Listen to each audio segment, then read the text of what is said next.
Assalamualaikum guys, balik lagi ke channel Belajar Bareng Nafa. Setelah beberapa waktu yang lalu aku membahas pasar barang, kali ini aku akan membahas tentang pasar uang atau LM. Sebelumnya aku mau disclaimer dulu nih, kalau aku juga masih belajar sehingga mungkin banget kalau aku melakukan kesalahan dalam penjelasan. Sehingga teman-teman boleh koreksi di kolom komentar ya. Oke, kita akan memasuki grand teori pasar uang. Grand teori dalam pasar uang dicetuskan oleh Keynes dalam teori preferensi likuiditas uang. Dalam preferensi likuiditas uang disebutkan ada motif-motif masyarakat untuk memegang uang. Yang pertama transaksi, kedua berjaga-jaga, ketiga spekulasi. Di mana transaksi dan berjaga-jaga dipengaruhi oleh tingkat pendapatan masyarakat. Semakin tinggi pendapatan masyarakat, maka semakin tinggi juga transaksi dan berjaga-jaga yang dilakukan oleh masyarakat. Berikutnya, spekulasi. Spekulasi dipengaruhi oleh tingkat suku bunga. Jika suku bunga meningkat, maka tingkat spekulasi akan menurun karena masyarakat akan lebih suka menabung daripada melakukan spekulasi. Nah, transaksi dan berjaga-jaga ini disebut sebagai L1, jika spekulasi disebut dengan L2. Dalam pasar uang dikenal dengan adanya money demand dan money supply. Money demand adalah yang dilakukan oleh masyarakat seperti konsumen dan produsen. Money demand sendiri terdiri dari L1 plus L2 yang tadi aku udah sebutin. L1 transaksi dan berjaga-jaga, L2 spekulasi. Atau secara sistematisnya, konstanta Y dikurang HI. Berikutnya money supply. Money supply adalah penawaran uang yang biasanya dilakukan oleh bank sentral. Money supply sendiri rumusnya adalah jumlah uang beredar dibagi tingkat harga umum. Dapat kita lihat persamaan money demand dan money supply sama dengan money supply. KY min HI sama dengan M money atau JUB jumlah uang beredar dibagi tingkat harga umum. Sedangkan money, kalau kita lihat lagi tadi yang udah aku singgung, money demand itu permintaan uang yang dilakukan oleh produsen dan konsumen. Kalau money supply atau penawaran uang dilakukan oleh Bank Indonesia atau bank sentral. Dalam pasar uang, money demand tidak bisa diintervensi pemerintah. Pemerintah hanya bisa intervensi money supply seperti menaikkan atau menurunkan JUB. Mengapa seperti ini? Karena money demand ini berkaitan dengan perilaku masyarakat untuk melakukan tadi, yaitu transaksi, berjaga-jaga, dan spekulasi. Dalam pasar uang, pemerintah hanya bisa menaikkan atau menurunkan JUB. Seperti itu. Nah, seperti di pasar barang, pasar uang juga memiliki 4 kuadran. Dapat kita lihat. Jika kita lihat kuadran 4-nya di sebelah kiri, kalau tadi di pasar di IS atau pasar barang, kuadran 4-nya ada di sebelah sini kan, sebelah nah, aku akan bagaimana cara membuat kurva LM gitu kan, atau pasar uang. Sama seperti pasar barang, kita harus menghubungkan titik-titiknya dulu. Kita kan udah ngubungin nih setiap titik dari sini ke sini, ke sini, ke sini tuh titiknya.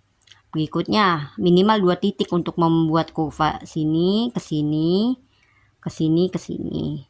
Dari 2 titik ini kita akan menghubungkan itu ya, kena kita kenain titik-titiknya, kenain. Nah, jadilah LM. Nah, aku pengen disclaimer juga nih, ingat kuadran 3 itu hubungan antara tadi aku bilang suku bunga dan L2 atau spekulasi, maka dia negatif. Karena saat suku bunga naik, maka spekulan itu akan turun. Nah, spekulasi atau kalau orang melakukan spekulasi namanya spekulan, itu dilakukan oleh dipengaruhi oleh perilaku konsumen dan produsen. Bagaimana konsumen dan produsen melakukan spekulasi. Nah, untuk intervensi Bank Indonesia itu terjadi di ini. kuadran 2, yaitu money demand dan sama dengan money supply. Intervensi BI apa? Yaitu menaikkan atau menurunkan JUB. Tuh. Sekarang aku akan menerapkan bagaimana sih kebijakan ekspansif di pasar uang atau LM. Nah, tadi aku udah sempat bilang kalau kebijakan ekspansif contohnya seperti menambah jumlah uang beredar. Nah, ini dilakukan oleh Bank Indonesia. Oke, kita lihat kalau JUB akan menggeser si kurva MD sama dengan MS ini, L1 sama dengan L2. Saat Bank Indonesia menambah jumlah uang beredar, maka kurva ini akan geser ke kanan. Geser ke kanan. Kita geser ke sini ya. Set. Nah, aku pakai pulpen biru menandakan bahwa ada pergeseran nih, MD sama dengan MS absen. Nah, seperti biasa kita akan mencoba melihat pergeseran kurva LM. Seperti biasa kita akan membuat 2 titik. Titik sini garis ke sini sampai ketemu titik, garis lagi, set.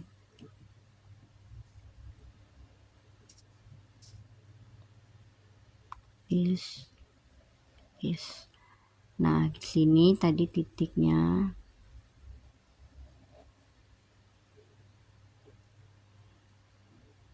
Kita lihat.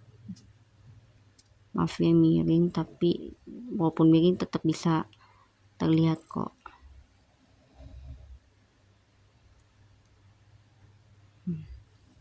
Tadi di sini tuh dia ketemunya di sini.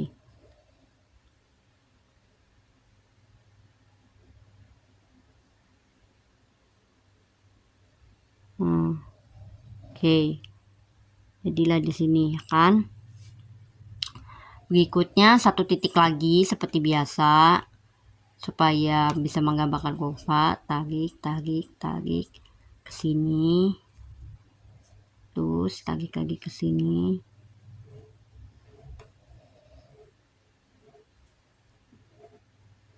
Nah, dari sini kita tarik supaya bisa menggambarkan LM-nya.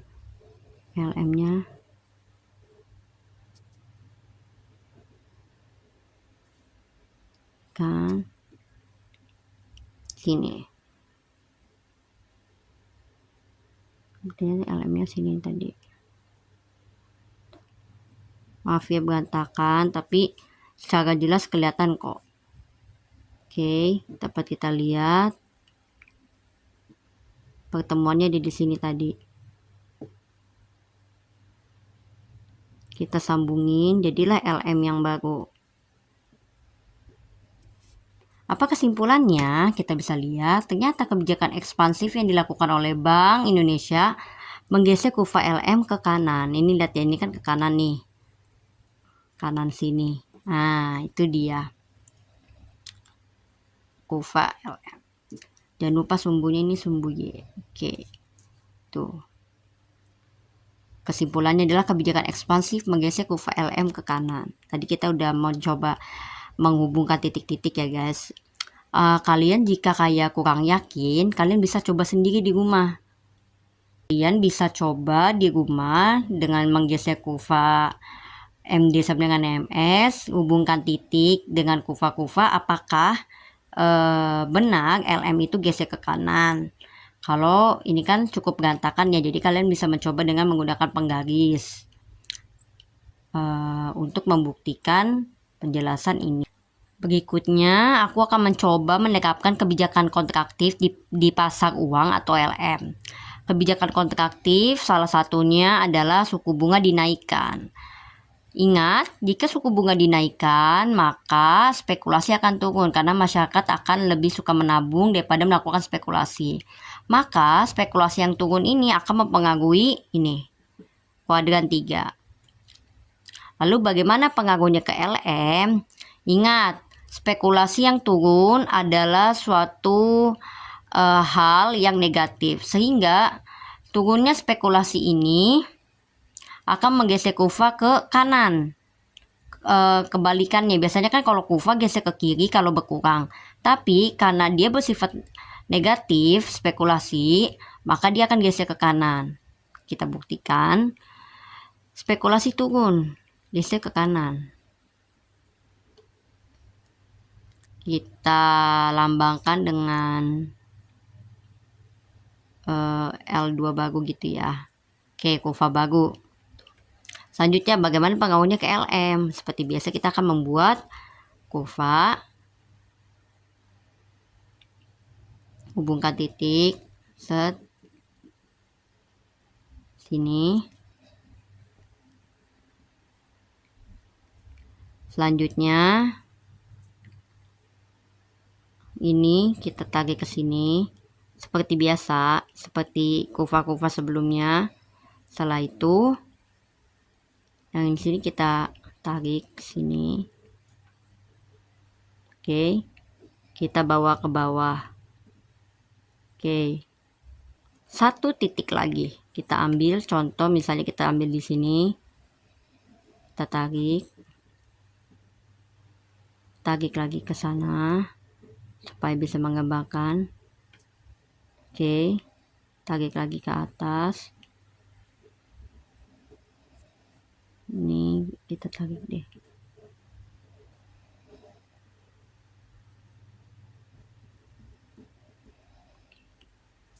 Nah, ada 2 titik yang udah kebentuk.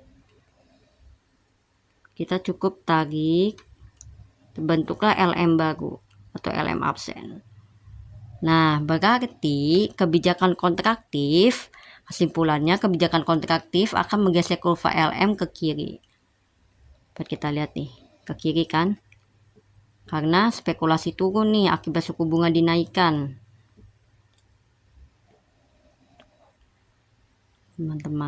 Teman-teman sekali lagi boleh coba di rumah dengan menggunakan penggaris yang rapi. Teman-teman, berakhir sudah penjelasan tentang pasar uang atau LM. Jika ada kekurangan, mohon maaf. Jika teman-teman tertarik untuk belajar ekonomi lebih dalam, teman-teman bisa ikut Private Economy by Nafa dan kunjungin Instagram @private_economy_nafa. Teman-teman boleh like, komen, dan share video YouTube ini jika bermanfaat. Dan jangan lupa untuk subscribe ya, supaya aku semangat terus dalam membagi informasi, membagi materi ekonomi lebih banyak lagi. Terima kasih, sampai jumpa di konten berikutnya.